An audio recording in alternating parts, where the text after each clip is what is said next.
I'm Shar Hugh. I'm CEO of the Helper Bees, and we are really lucky today to have Rhett Wieland with us. He is VP of Long-Term Care Insurance Strategy at Prudential. We're here in the Helper Bees home office in Austin, Texas, so if you hear any noise, we've got Helper Bees hard at work in the background. But we're here recording an episode of Voices of Long-Term Care Insurance, where we get to talk to some of those who have changed the industry for a positive and are changing it for the future, and just to hear their stories about how do they enter the industry and where do they think it's heading, which is why I'm particularly excited to be here with Rhett. I've gotten to know Rhett over the last few years and have just been very impressed with his understanding of the industry and really how that informs where we're heading in the future. So Rhett, very thankful for you to be here in Austin with us. Thank you, Char. It's great to be here. Yeah. So first easy question is, how did you get your start in long-term care insurance? It's a weird industry, some might say, but would love to hear your origin story. It definitely isn't. It's an eclectic industry. Eclectic, for sure. That's better, yeah.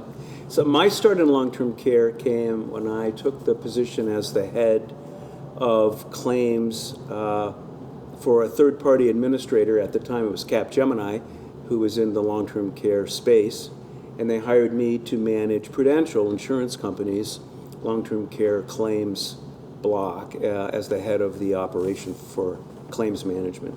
And then from there, well, I just ended up staying. And all good. It's been a pretty great journey so far, but not that long. I think I started in 2016 in long-term care. Before that, significant insurance experience on the disability side, so short-term, long-term disability, also in claims and in claims management as well, which I think disability is a really good learning ground for long-term care. Not as complex, but definitely a lot of similarities between the two products. That's interesting. I actually didn't know you came from disability. How has that informed any of your future strategy? Because disability has recoverability models, I'm not an expert, but I've heard some of the similarities. Have you taken any of your learnings from disability into some of the strategy and innovation? That's a great question. Absolutely. Yeah. In a number of different areas, if you think about it, disability, well, for one, it can be a heavily litigated insurance product, and especially the individual disability side. And so some of the protocols and tenets and fundamental claim management practices that are core to disability, we reinforce those on the long-term care side when I was in claims on the claim management track. Secondly, disability has had a long-standing trend of being able to identify recoveries in disability. There are official disability guidelines. The ODG is kind of the playbook for disability recovery. Presley Reed also pioneered disability recovery, and I think what you'll see now is a lot of the work that happened in the disability side for predicting recovery models is starting to migrate over into the long-term care space. I mean, spearheaded by you guys. Well, yeah, spearheaded by Prudential for sure. Yeah. But we're not alone in that regard. There are a lot of other companies also who have had maybe some form of that recovery model in play, I think, for a while. Yeah, definitely. So you started in 2016 in long-term care insurance. Since then, is there any milestone, a development, either within your TPA world or at the carrier space that sort of stands out to you that has, I guess, formed your opinion of long-term care, or it just stands out in general as a pivotal moment within the industry broadly or within you just in your career? Yeah, absolutely. The answer is definitely yes. Yeah. And it wasn't the pivotal moment you would think. It was John Sieb, who is, I report to John at Prudential, was asked to present at a Society of Actuaries conference in Nashville on long-term care. And this would have been in 2019, I believe. And he asked me, hey, because I was new to Prudential at the time, help me put together a deck for what you think claim management practices mean to the long-term care industry. And in doing my research for that, I think you talk about that moment, that epiphany, it came to me in that I was reading a lot of articles about property and casualty insurance and how P&C insurance was actually changing the paradigm from file a claim and pay a benefit to prevent a claim and save the benefit payment, and both parties win. No one really wants to file a claim. Yeah. No one wants to get in a car accident or have their home damaged in a storm. Very same with long-term care. No one really wants to go in long-term care. And that kind of epiphany moment was, we need to migrate our claim management practices upstream and start being more preventative in our approach to long-term care claims than just file a benefit and pay a benefit. Yeah. How important has that strategy been to Prudential, where there's a very interesting way to think of it? I've not actually heard that. I understand that the general concept has been talked about, but really equating it to another product like that. How are you, as head of strategy, how have you seen sort of that uptake of that ideal and putting it into practice? I know you guys do a lot of innovation and a lot of initiatives, but is that your guiding principle, or do you abide by others? Well, it's one of our guiding principles, which is to try and, I think, where possible, if you can delay or prevent an event from occurring, and it's cost effective to do so, and it's beneficial to your policyholder, then you should attempt that. And I think that's what we're trying to do. In that very Society of Actuaries conference that we held, I remember we asked the room, what does claim management mean to you? And this is a room full of seasoned claim professionals in long-term care.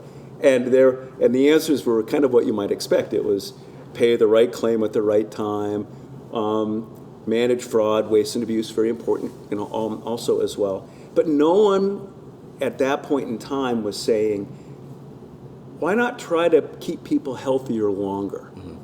Why don't we try and do that as a claim management practice? And so the second half of our presentation was, well, that's where we went, right down that road. And you could see the light bulbs going off in the room. Yeah. And prior to that time, wellness trends in long-term care, the aging in place kind of notion of that, and providing services and solutions to help people stay in their home for those already, if not on claim, soon to be on claim. Those kind of fundamental tenets, as part of our guiding philosophy, didn't really exist at that time in 2019 in the industry. Yeah. But man, looking at it in the rearview mirror in 2022, they all exist now. And I like to think John and I in some way maybe started that wheel rolling. Yeah. Back then. I mean, we've seen it. I mean, I think our first contract in long-term care insurance has been about 6 years, so that sort of aligns a little bit with early on digitization being really important. It still is, of course, but now you're starting to see this wellness and aging in place taking root. What do you think about this acceleration? It sounds like from 2019 this was something that you guys had on your roadmap, just to change the thought process within Prudential. What do you think was that tipping point within the industry to start thinking about, it's not just claims management, it's not just claims administration, it goes beyond that, it goes into your wellness and your aging in place programming? Yeah, I mean, I don't really know from an industry perspective what caused the other companies to start to think about, hey, this is a great idea, we should be investigating this. Yeah. What I will say is we started presenting every year on the notion of building an aging in place capability, and with the idea being, we want to help people avoid a claim if we can. If we can't help them avoid a claim, a long-term care claim, we'd like to help them delay that claim. And if we can't do either, then we'd like to keep them in the home for them, right? And then wrap services and solutions around them to keep them comfortable. And we were not the first carrier to do that. There were other carriers that actually launched, and I think you probably know who they are, launched programs on a test and learn and on a pilot basis. And we leveraged some of the other companies' work to convince internally at Prudential, to convince Prudential leadership that we thought this was a good idea. A couple of things to think about for Pru.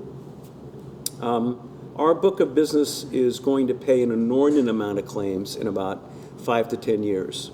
So we have some runway to put programs in place that help improve long-term health and wellness outcomes.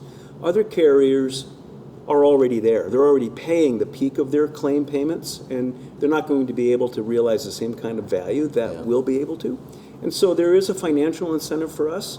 We also like the ability to help our policyholders help themselves and stay healthy. And we think it's good for our brand, and we think it's actually just good in general for the entire U.S., maybe even the world. No, I agree. That's actually the impetus for this podcast, which is I think what we do within the insurance industry is going to change how Americans think about aging. I think we've got that opportunity, and I think it's unique among an insurance product to really change a massive demographic shift that's happening. I want to build off that last response you gave. Given your job, your day job really, to think about strategy, how can you help our listeners, which are typically claims professionals or long-term care insurance professionals, quite a few who work at carriers? How have you thought about taking a great idea that just has strategic value, getting it implemented, and then keeping with it? Because, like you had mentioned, a lot of these things take years. It takes years and years to see. So persistence is really important. How have you been able to rationalize that or gain the traction that you guys have gained at Prudential? Well, I wish there was one easy answer to that question. It is not an easy one answer solution. I think I'd start, so for anyone who's thinking about how do we sell the potential for an aging in place program, right? The notion of helping people age healthily and happily, independently longer. First, you need a champion at the enterprise level. You need someone who really believes in it. Fortunately, we have that with John Seed. He's a big believer in it, and he's been able to convince senior leadership to invest some dollars in programs for testing and learning. I think secondly, you need to have the kind of the goodwill of your legal and privacy and compliance team. These are all filed insurance contracts, and I'm assuming we're talking about insurance carriers. Yeah, here. that's Okay. right. Yeah. These are all filed insurance contracts, and different states approach these kind of wellness health plans differently. Some states are very favorably disposed to implementing them. Some states are not. And so being able to work internally with your legal and compliance control partner teams to convince them of the message and the method that you want to deploy is important. So a lot of that's basically relationship management. And then I think the third piece of that tripod is your actuarial team, because you will need to be able to have someone help you develop your assumptions for ROI. Even if it's not positive, even if it's break even or negative, at least you need to know when you go and ask for funding to do some of these initiatives. Yeah. You need to be able to be able to tell the story of, we think it's probably break even or it could be a loss in year one, and these are the assumptions, and we develop them with the actuarial team.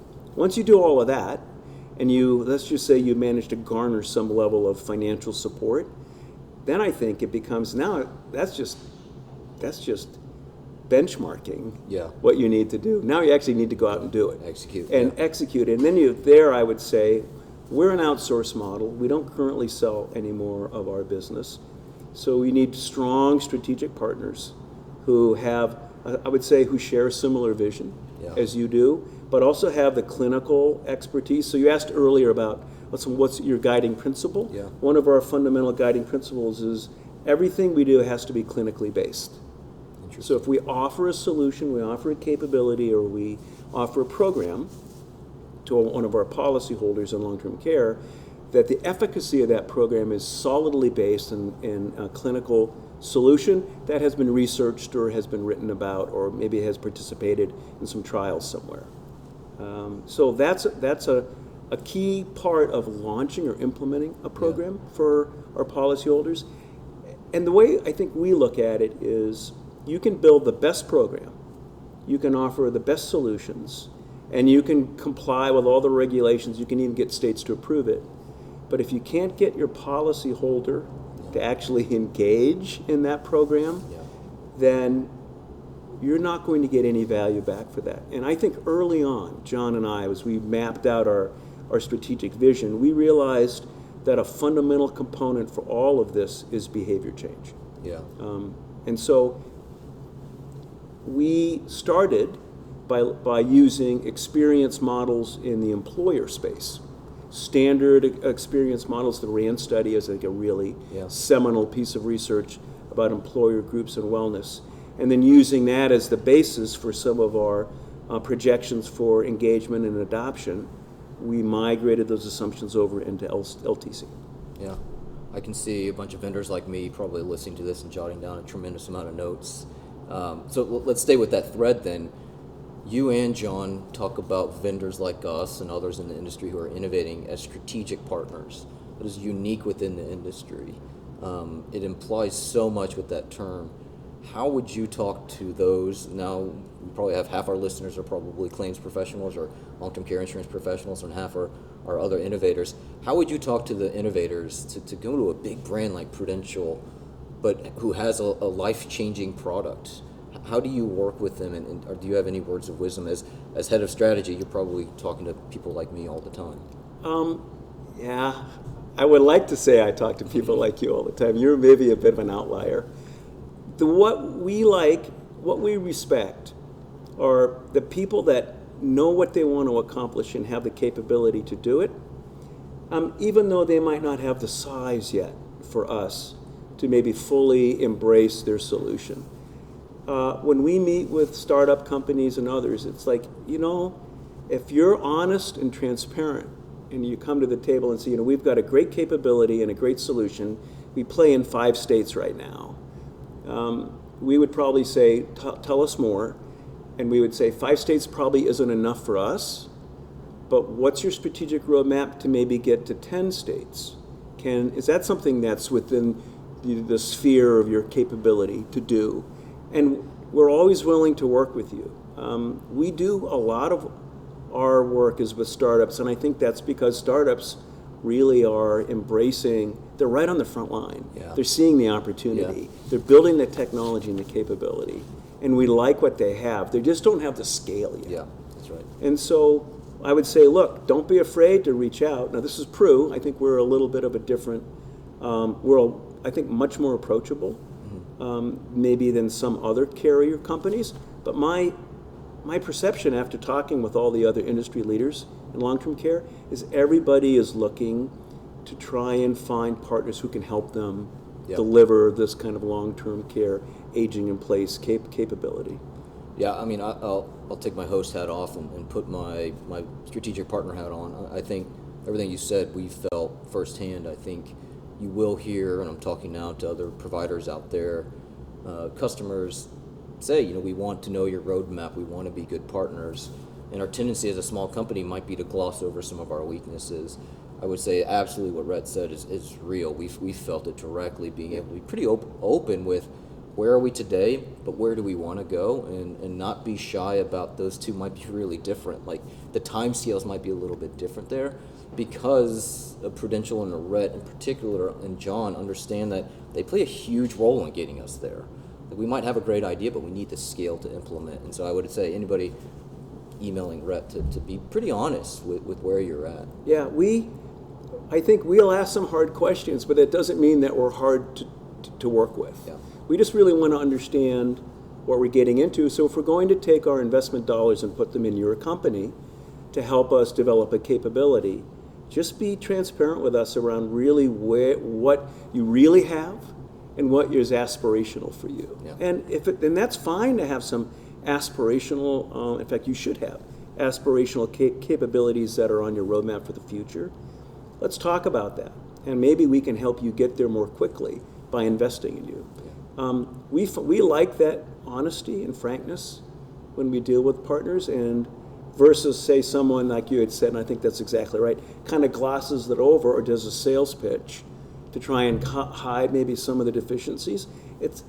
You're a startup. Yeah. You've only been in business for a while. We would expect that you have some limitations. Talk to us about them, and let's talk about how we can help you there. Yeah. So I'll ask this question actually for both sides of the audience now. That's great, don't gloss over it, but oftentimes, especially in the wellness space, and you've alluded to this, we get asked as a provider, as a vendor, an innovator, well, what's your ROI? How much are you going to save me? I mean, I get this with current and prospective customers all the time, but we're really in the early stages of this massive problem that's going to take decades, presumably, to solve. What would you say to carriers who are asking vendors, like, tell me your hard and fast, etched in stone ROI? And then on the provider side, our idea is maybe to gloss over because we have early data, but not decades of confirmatory evidence. So any words of wisdom there for both sides? I don't know. I think maybe not here. And I think the answer is insurance carriers are notoriously conservative. They are a financial institution, and being able to derive some measure of ROI is important. I will say at the end of the day, it's not the sole measure of effectiveness for a program. Brand recognition, Net Promoter Score is also very good. Ability to access customers or be able to convince them that your brand is strong enough. This is the brand piece. That maybe they want to purchase other services from Prudential. We offer a lot of other products and services. So it doesn't have to be long-term care. Besides, we don't sell long-term care anymore. Right. We've exited the business. The tough part there are the long-term care organizations that have closed books.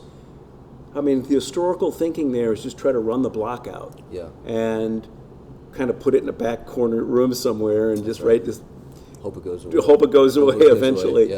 And we've taken a different approach, which is we really move it front and center to try and help manage some of that long-term health and make it more positive.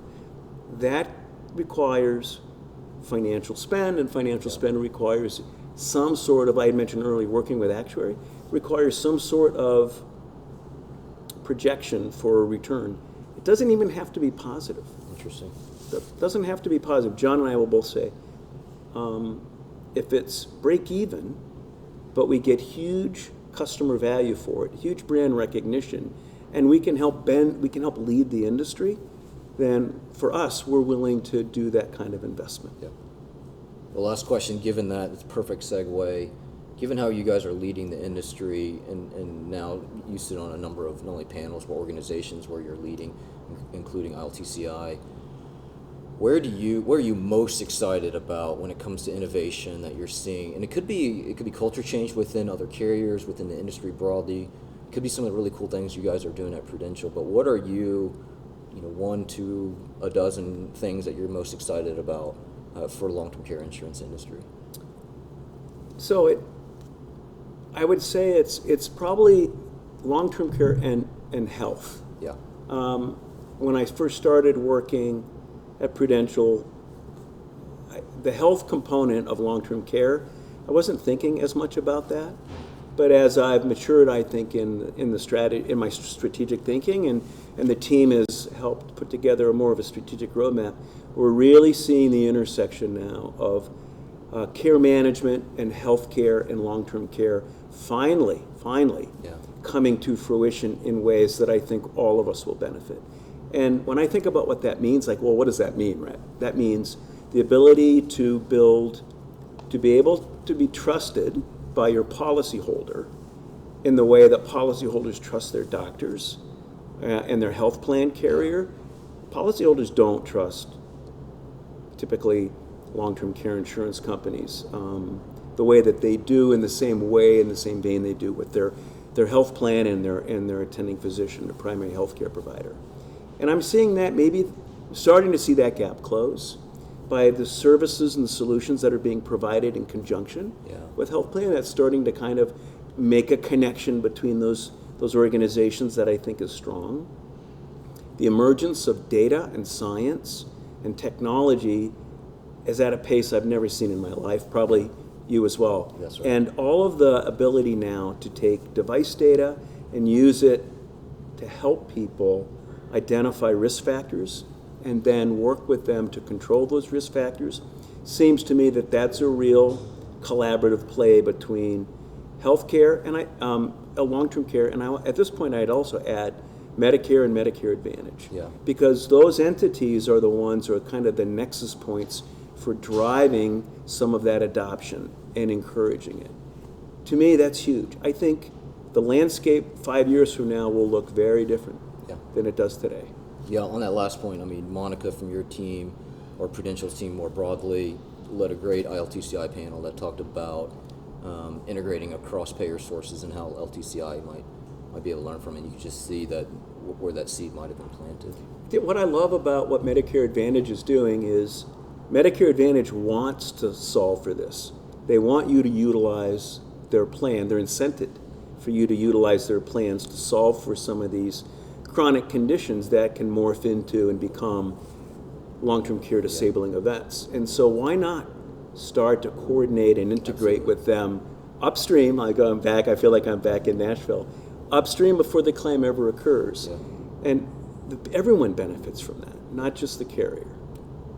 Well, I want to say thank you. I mean, I always or frequently learn something every time you and I chat, and your thoughts around how care and claims management ought to work together. I think more ought to heed that, and they are more listening. So thanks for coming in Austin and chatting with me for a few minutes. Yeah, it's great to be here, Char. Thanks for inviting me. You have a good day.